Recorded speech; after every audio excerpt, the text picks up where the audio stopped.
Hi, my name is Holly and welcome to the tax webinar update. So these webinars are a series of updates provided by the US Next Gen. So last week was the investment update hosted by London and Capital, and this week Buzzacott are hosting the tax update. So before I hand you over to Emily and Jonathan, I thought I'd introduce our next series of events. So these are going to be smaller coffee webinars held in small groups with a group of accountants, lawyers and investment managers. So these will help you develop more personal relationships as well as discuss key topical areas. So have a look out on LinkedIn for this and sign up if you're interested. So on our agenda today, we'll be discussing the US and UK COVID measures, as well as some planning opportunities that have arisen due to the markets being a bit lower and the pounds also being much weaker. So let me pass you over to John.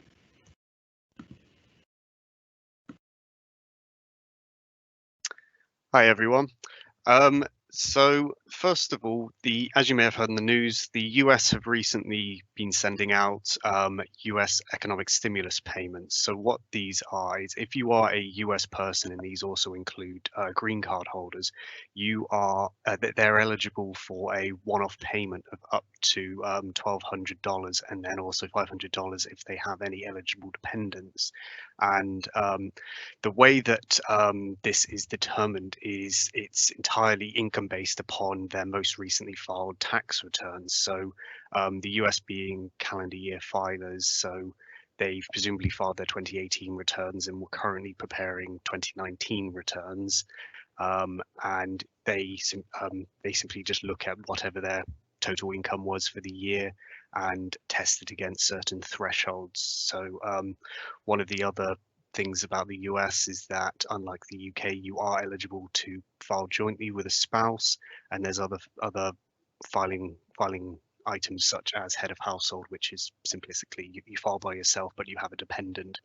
And if you, I'll just explain a single one, but it applies to all the other ones. If you're a single person and you earned less than $75,000 in the most recently filed tax return, then you would be eligible for the entire amount. If you earned more than $99,000, then you would lose all eligibility, and it simply tapers pro rata between the two amounts. And one other point really to raise is that they don't need to be residing in the US in order to be eligible for this. And I looked into it a couple of weeks ago, and it appeared that they had sent in excess of $500 million already overseas. So I imagine it's significantly more by now. And the way that they're actually classifying these payments, it's not really considered an income item. It's almost a credit that will actually be calculated on the 2020 tax return next year. And my understanding of how they're doing it at the moment is they're looking at the 2018, 2019 returns, putting the money out, and when they submit their 2020 return and include the credit on it, if the 2020 income is actually less than what it was in 2018 and 2019, whichever they tested it against, the difference would be allowed as additional refundable credit on the 2020 tax return.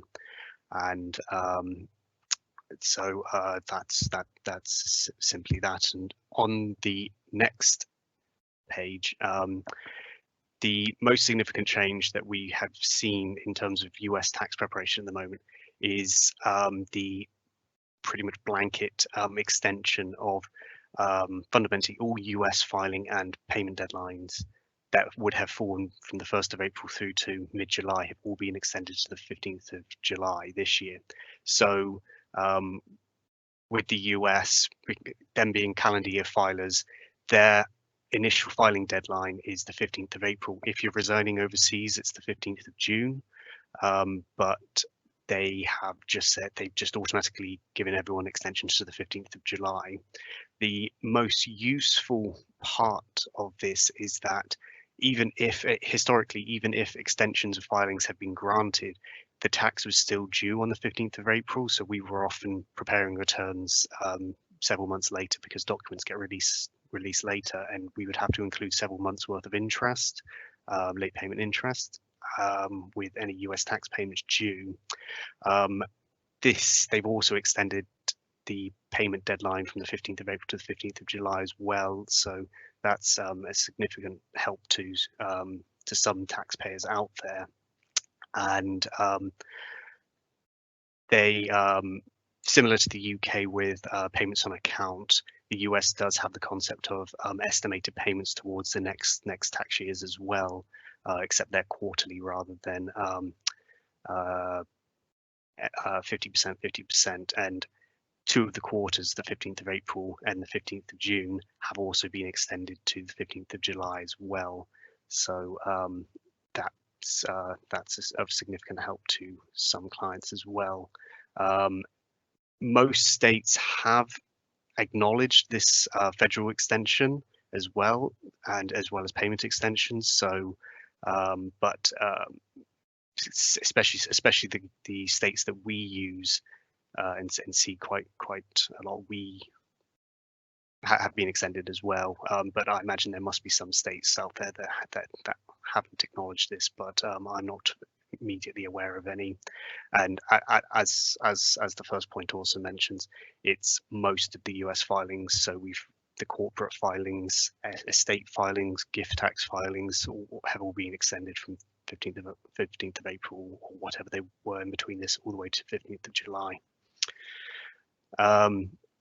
And finally, from my section, just a bit of an update about certain residence rules within the US. So similar to the UK, if you the major determinant of US residency is the number of days that you spend in the US, and they have allowed for a 60-day allowance where a person is stuck in the US, they're unable to leave the country. So if you have clients that intentionally go to the US but always keep track of their days in order to make sure that they don't meet US residency tests, then this 60-day allowance might be a godsend for them to be able to avoid being US resident. This is of course only applicable to non-US citizens and non-green card holders.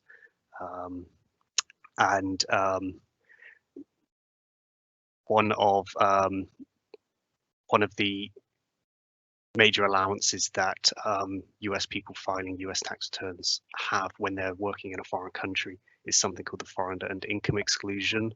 That allows for them to exclude a portion of their earned income from US taxation.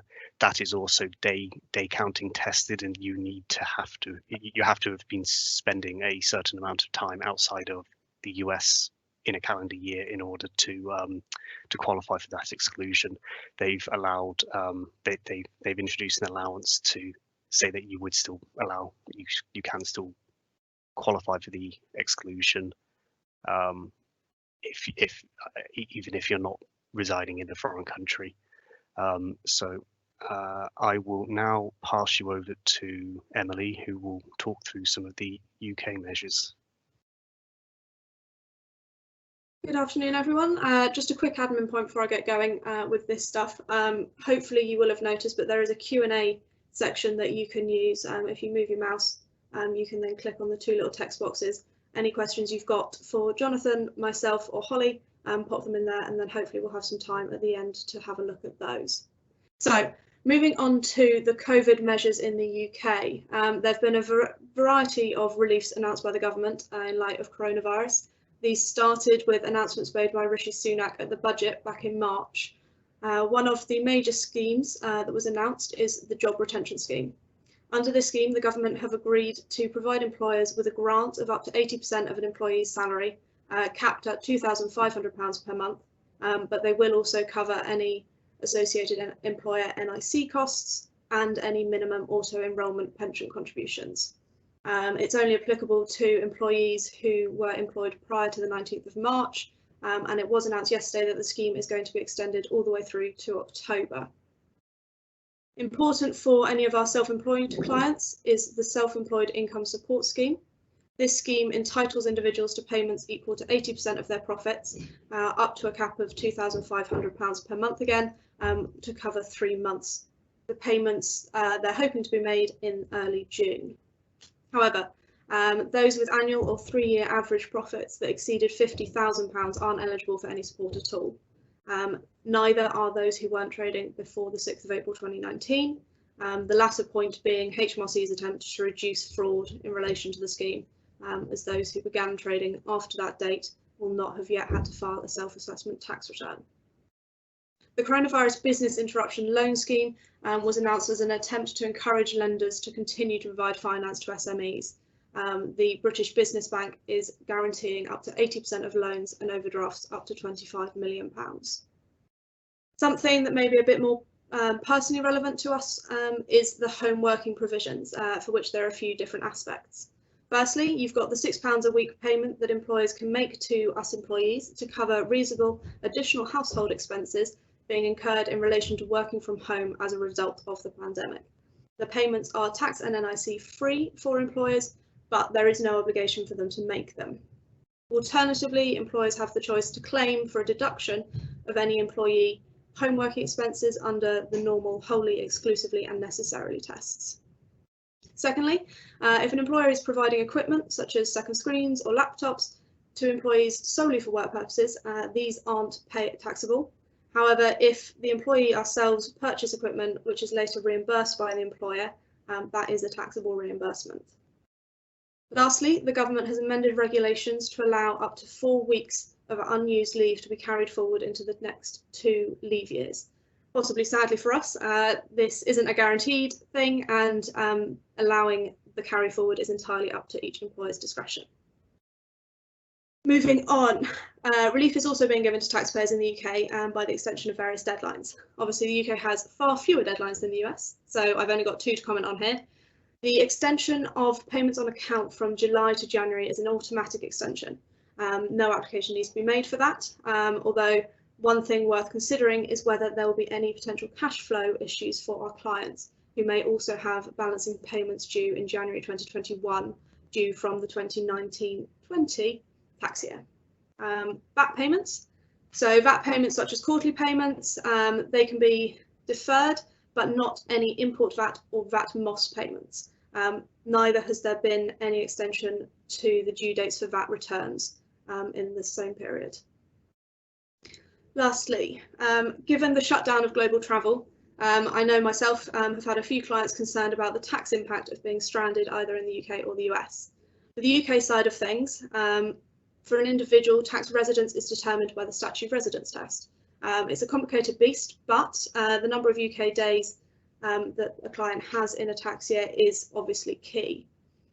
The basic rule for determining UK days is the number of midnights that an individual will have spent in the UK, although there are a few exceptions. Generally, the exceptions are where someone will meet the criteria for exceptional circumstances, usually being medical emergencies, natural disasters, or similar. HMRC have issued guidance confirming that if you're stuck in the UK due to the pandemic, then this will count as an exceptional circumstance. More specifically, where you are quarantined or advised by a health professional to self-isolate in the UK, where the government has advised you not to travel from the UK due to the virus, where you are unable to leave the UK due to international border closures, or where you are asked by your employer to return to the UK temporarily as a result of the virus. The other thing that may be concerning our clients is the possible impact of board members being stuck in the UK on the residents of any non-UK companies. When a company is UK resident, obviously worldwide income would be subject to corporation tax. Similarly, need to consider whether there are any permanent establishments for the non-resident company, as these are also subject to UK corporation tax. Generally, a company's residence is dictated by where the highest level of control is exercised. Permanent establishment can be established wherever a trade is being carried on. So, HMRC have confirmed that a company will likely not become UK resident just because a few board meetings or decisions are being made in the UK, providing that this is only for a short period of time. Furthermore, permanent establishment will not be created after such a short period of time, as one of the requirements for creating a permanent establishment is a degree of permanence. So we're now going to change tack slightly and discuss some planning points that might be helpful to consider for our clients. As it was discussed in the investment update last week, markets are currently deflated. Whilst this will generally feel like bad news for our clients, there is a bit of good news we can offer. The decreased value of assets will mean that clients can get a bit more bang for their buck, as it were, in terms of gifting. Gifting is often a powerful tax planning tool, and the current opportunity to be able to gift more assets whilst keeping within the normal gifting allowances is worth considering. We often use gifting as part of estate tax planning and also ahead of expatriation for any US clients. As most of us deal with clients subject to both US and UK taxes, I'll quickly run over the basics of gifting in each jurisdiction. Firstly, in the UK, gifts to individuals are considered potentially exempt transfers, commonly called PETs. These gifts aren't taxable so long as the donor survives 7 years after the date of the gift, but if they pass away within 7 years, then it will become taxable on the donee at the date of death, where the gift is in excess of the £325,000 nil rate band, where the nil rate band hasn't been allocated against any gifts in the prior 7 years. If the donor passes away within 3 years of the gift, then that becomes taxable at 40%. If they pass away between 3 and 7 years, then you've got taper relief available. UK domiciled spouses married to another UK domiciled spouse are able to gift freely between themselves with no tax consequences. On the US side of things, currently an individual can gift up to $15,000 to an unlimited number of donees in each year using the annual gift exclusions. This isn't relevant for US spouses, for which there's no limit on gifting, and where you've got a US person gifting to a non-US spouse, the cap is $157,000. Gifts in excess of any of the annual exclusions start to eat into the estate tax exemption. The estate tax exemption is currently $11.58 million, and it's limited to only $60,000 for non-US persons with any US sited assets. So looking at these together, this means that clients can potentially gift up to £11.58 million to another to another person and not have any taxes due, providing the donor survives the gift by 7 years. Clearly, the US is far more generous in its allowances when it comes to gifting. However, the $11 million exclusion is historically high and due to sunset in 2025. So this is another reason to make use of the exclusions now whilst we can. I'm going to pass back to Jonathan now for some further planning ideas. Hello again. So one of the types of investments that causes us to shudder whenever we see them are something called passive foreign investment company investments, or PFICs. And simply speaking, this is when a US person has invested in some kind of non-US collective fund or investment vehicle. So rather than purchasing direct equities in companies, it's the pooled, collated funds that you would often see inside of, say, ISAs and that kind of thing.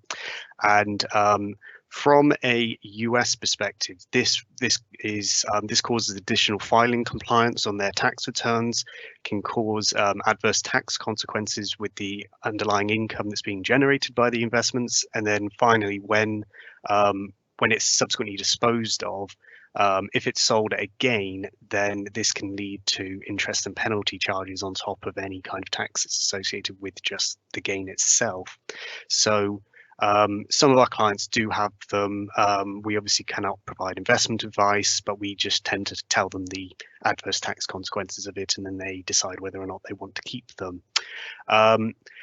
One small point to mention about just US tax in general is obviously rather than us converting whatever the net gain is in the foreign currency, we need to actually consider what the exchange rate was when they purchased it and when they sold it. So it's due to the change in the exchange rate throughout the holding period. We can see circumstances where pound gains do become US dollar losses or vice versa. So that is one thing that investment advisors hopefully do look out for with their US people. And leading on from what Emily was saying about the downturn in the economy and investment values at the moment, some of our clients aren't willing to get rid of these PFICs because of the interest and penalties that would be assessed on any gains. Well, the exchange rate's gone down over the past few years, and just the value of the investments now have gone down. So this is definitely something that clients should be aware of, and potentially look into getting rid of any PFICs if they do want to just get out of the additional compliance and tax adverse nature of them. This is probably a good time to reassess that their portfolios. And leading on from this, another point that's often raised by our clients is the concept of expatriation. So so if a US citizen or long-term green card holder decides to give up their US citizenship or hand back the green card, then there's something called the exit tax that they need to be aware of when they're and any planning needs to be enacted as appropriate. And what this is if their net worth exceeds $2 million on the date of expatriation, then they are deemed to sell all of their assets the day before they expatriate. So in other words, realize any unrealized gains within their portfolios, and any tax arising upon that is considered the exit tax on it. So similar to what I was saying about PFICs a second ago, the exchange rate's gone down now, so a $2.5 million, $3 million portfolio may only be worth $2 million now, and similarly asset portfolios have just gone down in general, so that might be the tipping point for them to be below the $2 million limit. And if you're below the $2 million, there's no assuming you're compliant and you've met all of other requirements, which are quite easy to get around. It's really the 2 million that's the sticking point. They can simply expatriate, and they just pay a $2,500 fee to the US whilst expatriating, and that's simply it. So I certainly have had a couple of clients who have been on the fence about expatriating over the past couple of years, and this is certainly giving them the push in order to go ahead with it. So that's everything that I have to say. I'm going to pass you back to Holly now, just to go through a couple of queries that have been raised, and yeah, over to Holly. Yeah, so on screen now, we had a couple of other UK considerations. We won't go through those with you, but the slides will be available afterwards if you wanted to have a look through those. So now I'm going to go through the question and answer that have come up. So we've just got one at the moment, so please keep posting. So this one's for Emily. How does HMRC or the UK view the $1,200 US grant? So HMRC haven't obviously offered an official opinion on this, I don't believe. It's not something that we'd expect them to do. But our own opinion is that this would be a refundable tax credit for US purposes and therefore not taxable in the UK. Thank you, Emily. And then another one, somebody asks if somebody hasn't filed their US tax return, then how do they go about proving their level of income to apply for the $1,200 grant? So I'll pass that to Jonathan. Sorry, I was still on mute. So simply speaking, the answer is file a tax return, and that proves to the IRS that you're below certain thresholds in order to qualify for the payment. Okay, thank you. Thanks, Jonathan. So we don't have any more questions. So thank you, Jonathan and Emily, for hosting and providing this webinar. And thanks also for all of you for logging in. So next week's webinar is going to be hosted by Butler Snow. I think it's by John Wood, and that's going to be our law update. So keep an eye out for the invitation from that. And thanks for joining us, and enjoy the rest of your week.